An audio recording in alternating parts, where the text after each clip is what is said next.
Crude oil, long-term forecast for the week of May 13th, fxempire.com.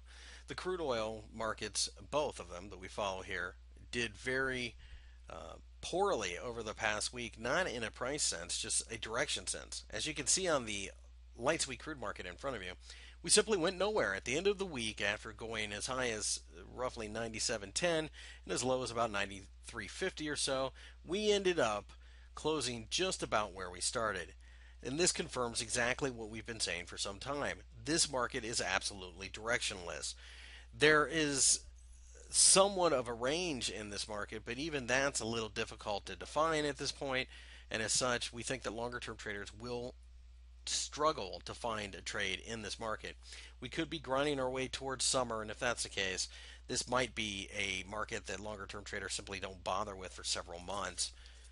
That being said, this is a shorter term traders market, and longer term traders will again find it difficult to trade unless, of course, we form some type of resistive candle up near 100.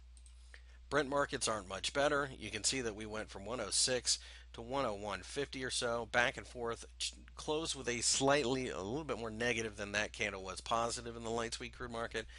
And it must be said that this market is definitely a little bit more negative than the light sweet crude market. So we have a downward bias in this market. But again, with this type of action, it's really difficult to form some type of longer term opinion. This is especially true considering all of this noise here.